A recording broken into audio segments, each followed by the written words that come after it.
Some of you may have, some of you may have heard yesterday me mention my weekend experience at church, where a great many of us were told we have to play by certain rules, and on the other hand, when somebody else comes along who is playing by a different set, well, okay, we'll make an exception this time, except we're not supposed to be making any exceptions. I'm referring to the two men who have been featured on TV and in the newspapers here, who got married in Idaho after the Ninth Circuit Court of Appeals told the state to go take a hike. Now, if my church does not recognize that as an actual wedding, these people are told because of their lifestyle that they should not be taking communion, yet they were doing it on Sunday. And so I finally decided yesterday morning after I got off the air to write a spokesman for the Roman Catholic Diocese of Boise. I dropped them a line and said this was my experience. I witnessed it. I knew who these people were. I had seen their pictures in the newspaper at their wedding reception a few days earlier, and I think a lot of us feel that we were sitting in an Anglican ceremony, that is Episcopalian. And so can someone clarify for me what's going on here and why the rest of us have to play by certain rules? And of course, one of the issues with the Roman Catholic Church going all the way back to the child abuse scandal, which broke about 15 years ago, was that these they're more reactionary. You know, in crisis management, you've got to be out front. You've got to be out in front of the story, and the reason is because if you are not, then the narrative starts to build, and sometimes the fact that you're dragging your feet. But unfortunately, this large institution still hasn't caught on with the 20th century, much the 21st, when it comes to what's going on out there in the wider world, especially with so much media around the world. So I dropped the line, and I have no response yet. In other words, somebody has decided, you know what, we should just avoid this. Well, it's not going to go away. And if these people come back and they show up again next week and they're taking communion, how long is this? Some basic questions. How long has this been going on? Is the pastor aware of it? Are these people aware of it? I mean, these are all legitimate questions that I think that the rest of us would like answered because, again, I am told that there are certain things, if I do them in my life, I am supposed to go then confess my sins and hopefully be absolved of those sins. And, I'm told I've got to do a make good, if you will. And then I'm told, go and sin no more. And then only after I've done that, can I partake of communion. Well, if the church views their lifestyle as intrinsically disordered, which it says in the Catechism, which was updated in 1994 and has not yet been thrown away or changed, and the church doesn't recognize the wedding, then for the same reason I would be denied communion, they should be denied communion. That's the point we're making here. And yet, no answer. Also, speaking of this very same issue, Crisis Magazine, time to question the inevitability of gay marriage. This is from a writer by the name of Rachel Liu. She says social scientists were thrilled with the work of a researcher in California who claimed that when he went door to door and argued with people just mildly, he changed their opinions from against same-sex marriage to for it. But it turned out he lied. He faked his data. But of course, media got on board because it confirmed that opposition to same-sex marriage was mostly rooted in ignorance and bigotry. And the slenderest ray of human sympathy could easily dispel that. Wanting desperately to believe the message, the researchers didn't look too hard at the actual data. The New York Times wrote an editorial about this the other day and managed to sidestep what the guy was actually trying to do, that he was trying to build support for same-sex marriage by making these claims. The New York Times railed about his lying in putting together this study, but didn't tell you what he lied about. It tells you what the New York Times is all about. As beleaguered traditionalists in a losing cultural battle, we often overlook, the writer says, the extent to which progressives win, not through actual persuasion, but rather by projecting an aura of inevitability with respect to their desired outcomes. And the writer says many Americans are persuaded to reconcile themselves to progressive views, not because they really believe in a right to marry, but more because it just seems to them that resistance is futile. Ironically, we ourselves often help to feed that narrative with our dour assessments of the inevitability of cultural decline. So what the writer says is, a lot of Americans, when they're telephoned and a pollster says, so, are you for gay marriage or against it? A friend of mine is a Southern Baptist minister, by the way, and he always admonishes me when I used the word gay, which he says means happy. And he said already that plays into the Orwellian nature of language being changed by the folks in media and other cultural institutions so that they can, but he always tells me, just use the word homosexual. That's the correct word. And he said that's what we should be using.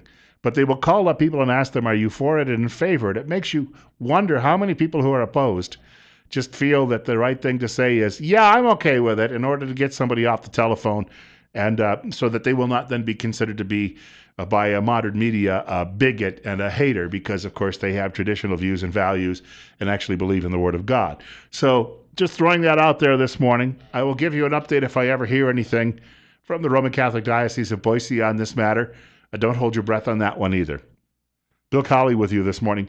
Hillary Clinton was going to have a big fundraiser for women only, but they couldn't find enough women to come to it. I want to just mention that very quickly before we wrap up the program today. Also, Mike Gallagher will be along in about 10 minutes. It's 9:40, You're listening to Top Story on News Radio 1310 KLIX and newsradio1310.com. Hillary Clinton had a fundraiser that she had set up. She had a woman by the name of Spitzer. That's the ex-wife of the disgraced former New York governor.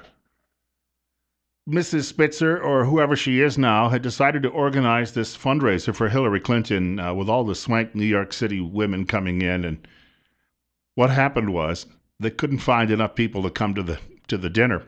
So they had to open the doors and expand it and actually invite men to come. Don't know if it was much of a success. I just wanted to share that with you today because for all of that talk about Hillary being inevitable, it does appear that things are starting to fade for her.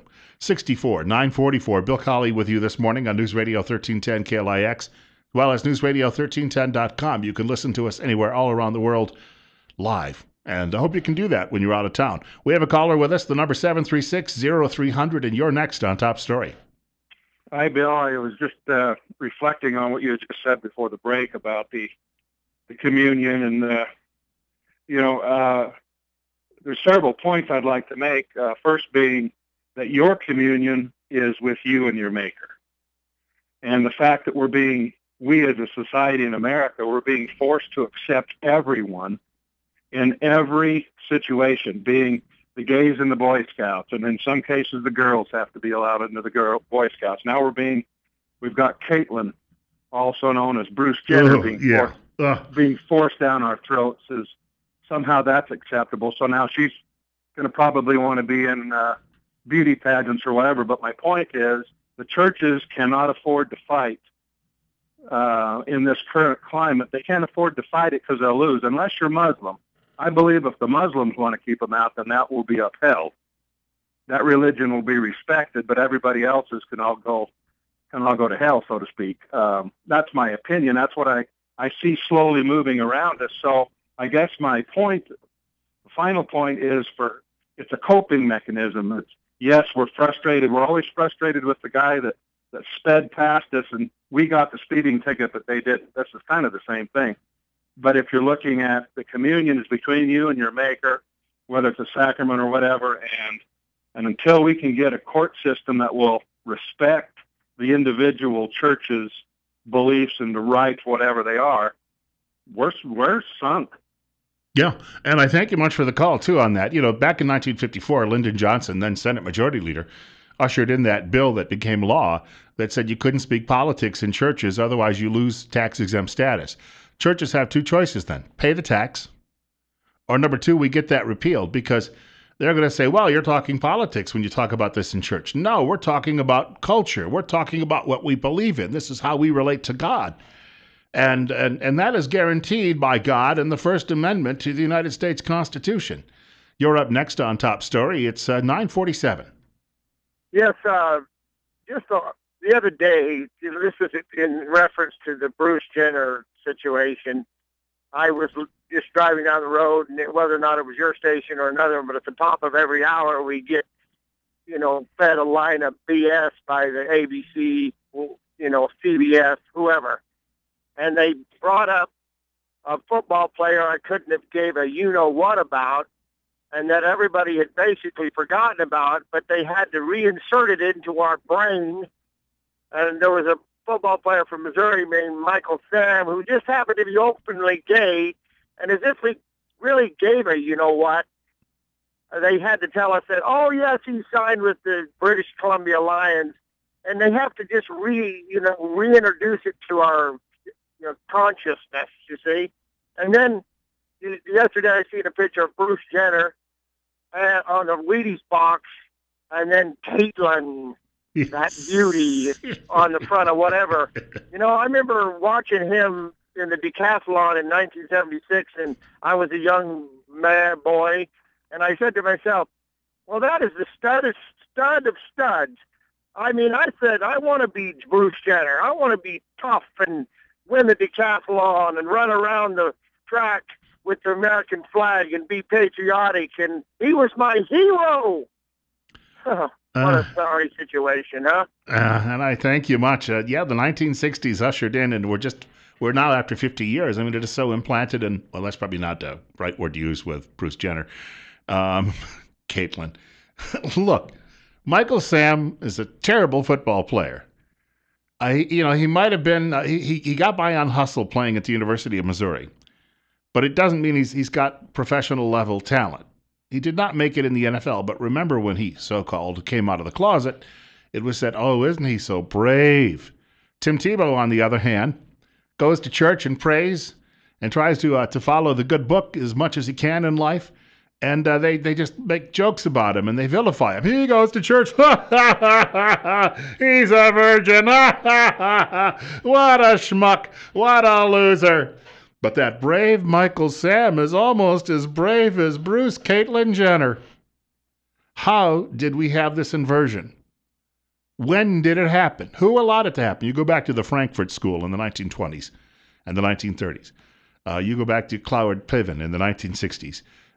You go back to Saul Alinsky. This is all part of the plan to destroy this culture. They're going to do like they did in what became the People's Republic of Kampuchea. And then they're going to bring in year zero and tell us it's starting all over again. We've got Mike Gallagher in a moment. Brought to you exclusively by the financial advisors at Waddell & Reed in Twin Falls. That telephone number is 736-6563. And thank you very much to Mike Gallagher. It's 64. I'll get that out at our studios today. See, whenever I see the number 64, there's an Idaho tie. I'm going to tell you why. Because when I was a kid growing up, my local library carried the book Instant Replay. In fact, Jerry Kramer had written two books, of course, one near the end of his career and then one following, second one giving the basics. One was a diary about a season with the Packers when they won the Super Bowl. And the other was his life story. He wrote a biography as well. And every guy in the neighborhood read those books. And you'd go down, you'd check that book out, and it's funny, if you weren't even a reader, guys would read these books because all the inside dirt that went on inside pro football and the like, you could read about that. And that book was so worn, the pages so worn from so many of my friends, and I was the same way. We would reread it over and over and over again when we'd get the chance. So we'd know all these little details and minutiae about a football team most of us were barely old enough to remember watching on TV. But of course, he being an Idahoan, moved here when he was 4 years old. And I see the number 64, and I think of him. Should we point out, too, as well, that he was voted the greatest guard, basically the greatest offensive lineman in the first 50 years of the National Football League, which is not yet 100 years. Be coming up on that 100th anniversary, though, in just a few years. So he is voted the best ever at what he did. And yet he is not in the Pro Football Hall of Fame. When you talk about an injustice, you try to figure out, well, the books didn't really insult anybody. He didn't make any, jokes that would be considered politically incorrect. He doesn't do that now. He showed up every day. He had a coach by the name of Vince Lombardi, who they've named the Super Bowl trophy after, who in a short span of, 7 years, they won 5 championships. Probably could have won 6 out of 8, but for, the last second loss at Philadelphia, Lombardi is viewed perhaps as not only the greatest football coach of all time, but maybe the greatest coach of any sport in North America. And he said Kramer was the best ever. Well, if he said it, then I guess he must have known what he was talking about. So here we go, year after year after year. Here he is, 80 years old, and it looks as if he'll get overlooked again. And you just got to ask, what's the problem? Because they'll vote people in like Chris Hanberger. And you're saying, who? He was a mediocre to sometimes good linebacker with the Washington Redskins on some terrible football teams in the 1960s. He's in the Hall of Fame. How is that happening? O.J. Simpson's in the Hall of Fame. Well, look, his football career was pretty good. It's what he did afterwards that embarrassed the National Football League and his former ball club and everything else. But yet Jerry Kramer, who was, again, the best lineman in all of football in the first half century of the National Football League, he can't get in. And as time goes on, people say, well, I don't remember him. He threw the most famous block in the history of the game. How's that? He has 5 rings from championships. How is that? Anyway, just completely off the top of my head. I had no intention of talking about that at the moment, but I thought I would throw that in there. Coming up on 9:58, Bill Colley with you on Top Story, and God willing, and the creek don't rise, I get to do all of this over again tomorrow. And looking forward to hearing Rush Limbaugh from 10 o'clock until 1 o'clock. Sean Hannity from 1 o'clock until 4 o'clock. Glenn Beck, of course, from 4 until 7 tonight. Tomorrow, Wednesday, Trip Family Medicine will also be joined, I believe, by Suzanne Hawkins from the Twin Falls City Council. And get a chance to talk with her about some of the summer events going on around the city as well. We're pretty well underway now with especially big events at City Park. I do want to mention I didn't get to talk about it today. Chris Christie, who, of course, we have a couple of callers absolutely in love with the guy, has flip-flopped on Common Core 2 weeks after he flip-flopped on amnesty for illegal immigrants. He has not yet flip-flopped on gun confiscation, but I'm sure he's checking out the polling numbers. Oh, and he appointed a Muslim judge in New Jersey who is in favor of Sharia courts. But anyway, we may get to that on another day later this week since we've been talking a little bit about presidential politics today. In the meantime, hope you have a great day. It's 10 o'clock. Well, 9:59 we'll call it.